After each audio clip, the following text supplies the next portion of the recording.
Welcome back to the Disney Plus Everyday Challenge, and today we have Rio. This is a actually 20th Century Fox film, acquired, of course, by Disney a number of years ago, and it's actually on here fairly recently, back when I first added this and its sequel, Rio 2, to the list.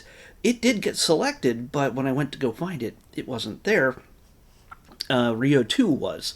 So at one point, I did get Rio 2, I think, got selected back in 2024, September 2024. I just checked it before I came out here. So, it was. I couldn't watch the first one. Even I have watched this already in theaters many years ago, when it first came out, which came out in 2011, which isn't really that long ago, but it's an hour and 41 minutes long. 2011, and it's an animated film from the Blue Sky Studios, but it came, was distributed by 20th Century Fox at the time. It stars Jesse Eisenberg as Blue, and Jewel is played by Anne Hathaway. And they're two different birds, but we start on Blue. Blue, when we start out this movie, it's also a bit of a musical. It's not like a Disney level musical where everybody's expressing their feelings through musical numbers. It's more like, hey, we're in Rio, we got to do some salsa, we got to do some other types of big musical numbers that sort of reflect the region, the area of the world that we're in.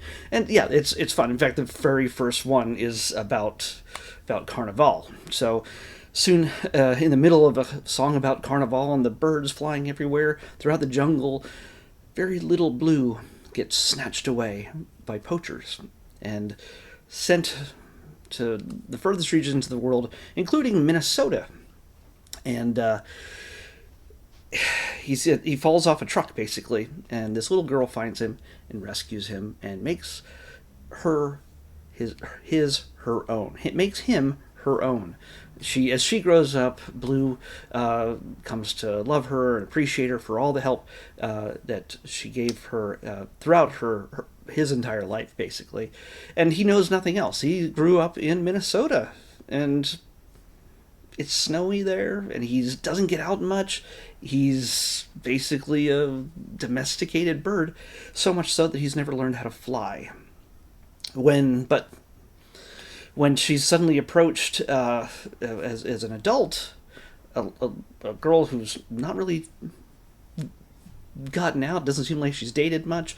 She's in order to show somebody as nerdy, of course, you got to put glasses on, and maybe she's not cool enough to date. I don't know. Whatever. But she's a loner in a sense. So this guy shows up from Brazil and says, "Hey." Or at least South America. I'm not exactly sure where, but he's definitely from Latin America. He's like, "Hey, I've been coming all this way. I heard that you had a blue macaw." Yes, it's not a parrot like I was saying yesterday. They're macaws. Blue macaw, they're so rare that there are only two left in existence that we know of, and we need to get them mated because they're about to be extinct. And he already has access to one in his rescue operation down in Rio. And, well, if you please come, we'll give you and your bird a free trip to Rio, and we can introduce the birds and, let them do their thing. Well, if you don't understand, Jesse Eisenberg is Blue, and I did say that. He's nervous, he's twitchy, as you've seen Jesse Eisenberg do to the hilt in most of his other films. He's I don't know, kvetchy. I don't know how maybe that's not the right word, but he's very he's got a lot of nervous energy. But they finally decided to make it. I'm not going to tell the entire film, but this is the setup.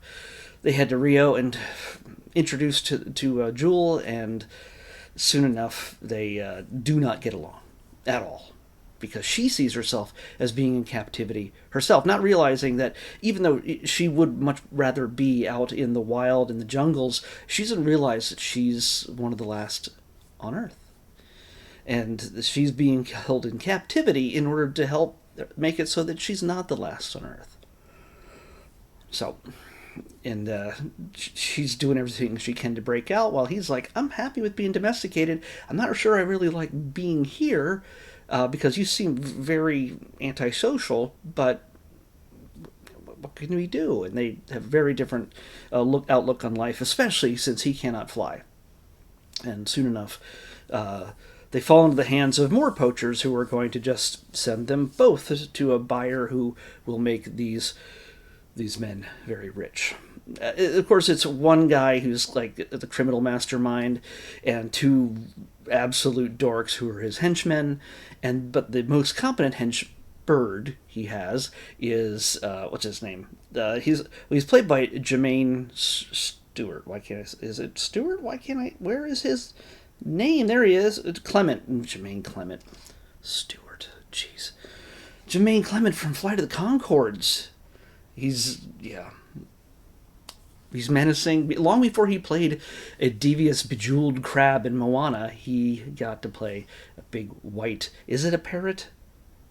That could be a parrot. I don't know. All those birds. I'm not a bird expert, so forgive me. It's just he's a big, very regal and menacing type of bird that you would find in South America, and he's both.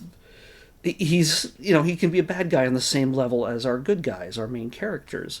But while we have a relationship burgeoning, obviously, between these two, and they have their own villain, the humans, Linda, who is played by come on, they really stretched these out here. Linda, played by Leslie Mann. You might know her from. I'm never going to bother. I'm not going to bother trying to remind you of what film she was in. You can figure it out. You know who Leslie Mann is, and if you don't, I guess maybe you don't care. I don't know. But this is chock full of other voices. George Lopez plays Raphael, I believe a toucan, who is very helpful in helping to get our two heroes, Blue and Jewel, back to where they belong. And unfortunately, they can't separate because they've been cuffed together. They've been shackled together. And while Jewel could fly to freedom if she wasn't shackled, Blue can only walk. He can't fly. He's afraid to fly. And so, yeah, they're begrudgingly shackled together, mostly annoying Jewel, and just frustrating